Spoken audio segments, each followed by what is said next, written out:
Assalamualaikum warahmatullahi wabarakatuh. Bismillahirrahmanirrahim. Dalam kesempatan ini saya akan mencoba mengupas sedikit tentang ayat nasakh mansukh. Sebagaimana dalam surah Al-Baqarah disebutkan Bismillahirrahmanirrahim. La nansakh min ayatin aw nunsiha na'ti bi khairin minha aw mithliha. Alam ta'lam anna Allah 'ala kulli syai'in qadir. Sebagaimana disebutkan dalam Sohbat Tafsir, dijelaskan bahwa ayat ini diturunkan sebagai takisan pertanyaan-pertanyaan dilontarkan oleh orang-orang musyrik, orang-orang belum beriman pada masa Nabi. Mereka berkata seperti ini dalam sabda nuzulnya. Gimana sih Muhammad itu? Nabi Muhammad maksudnya. Kenapa sih kok ketika kemarin memberikan hukum A, sekarang memberikan hukum B? Maunya gimana? Kok hukum itu ditolak ukur, digonta-ganti tiap hari? Jangan-jangan Al-Quran itu adalah perkataan Nabi Muhammad, bukan perkataan dari Tuhan. Nah, akhirnya turunlah ayat ini. Turunlah ayat menyatakan bahwa ma nansakh min ayatin aw nunsiha na'ti bi khairin minha aw mithliha. Maksudnya adalah bahwa Allah itu tidak akan mengganti, tidak akan menghapus suatu hukum, juga tidak akan menangguhkan suatu hukum, kecuali Allah itu memberikan gantinya yang lebih baik atau semisalnya. Contohnya bisa kita lihat ayat tentang Homer yang pertama, yang sepengetahuan saya, yang saya ketahui bahwa Homer yang pertama kali turun adalah yas'alunaka 'anil khamri wal maisir qul fihi ma itsmun kabir wa manafi'u lin-nas. Jadi yas'alunaka 'anil khamri wal maisir qul fihi ma itsmun kabir wa manafi'u lin-nas. Dosanya besar tapi ada manfaatnya untuk manusia. Kemudian turun ayat berikutnya yang menyatakan ya ayyuhalladzina amanu innamal khamru wal maisiru ansabul azlam ya ayyuhalladzina amanu la taqrabus salata wa antum sukara. Dilarang minum khamr ketika akan mendekati salat saja. Jadi mafhum mukhalafah yang dapat dipahami dari ayat yang ya ayyuhalladzina amanu la taqrabus salata wa antum sukara adalah bahwa dilarang minum khamr ketika akan hanya salat. Kemudian turun ayat berikutnya yaitu ya ayyuhalladzina amanu innamal khamru wal maisiru ansabul azlam rijsun. Itu adalah dosa.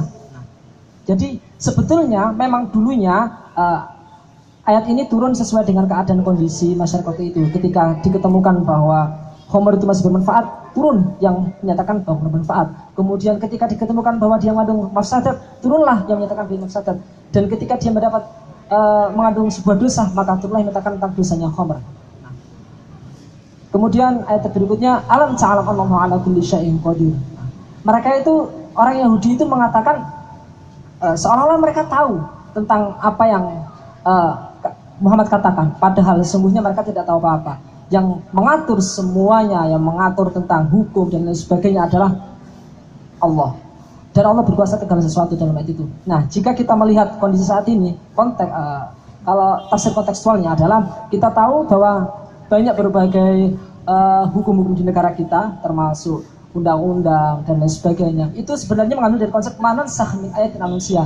Coba beberapa waktu tahu Undang-Undang 1945 itu adalah sebelum diamandemen berkata demikian. Kemudian ada beberapa kali amandemen. Nah, itu sebenarnya mengambil konsep manansakh min ayatin aw nunsiha. Begitu juga dengan kalau di Malang Raya itu kemarin ini sekarang lagi gencar-gencarnya tentang parkir liar. Jadi parkir liar itu di mana-mana sampai viral di sosmed Malang Raya. Yang awalnya biaya parkir itu 2.000 untuk sepeda motor, kemudian diganti 1.000. Nah, ternyata ketika diketahui mafsadatnya, diubahlah hukum itu. Nah, seperti inilah hukum-hukum yang terjadi di negara kita itu. Jadi bukan mengganti hukum itu bukan seenaknya saja, tidak. Tapi kita harus melihat bagaimana hukum itu diterapkan, efeknya. Kemudian ketika timbul sesuatu yang tidak bermanfaat, akhirnya diubahlah hukum-hukum itu. Jadi setiap kali kita melihat sebuah ayat, hendaklah kita mencobalah untuk memahami ayat itu, kita terangkan, dikontekstualkan.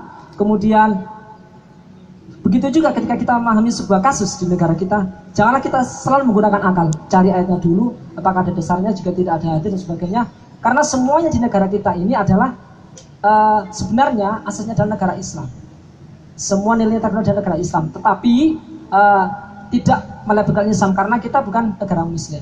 Jadi poinnya adalah semua perubahan di dalam hukum, di dalam apapun itu bukanlah semata-mata karena keinginan hasrat nafsu, bukan, tapi karena ada kehendak, karena ada sebab musabab, karena ada sebab dan lain sebagainya yang mengharuskan hukum itu harus diubah dan diganti lebih baik atau semisalnya lebih meringankan. Terima kasih. Assalamualaikum warahmatullahi wabarakatuh.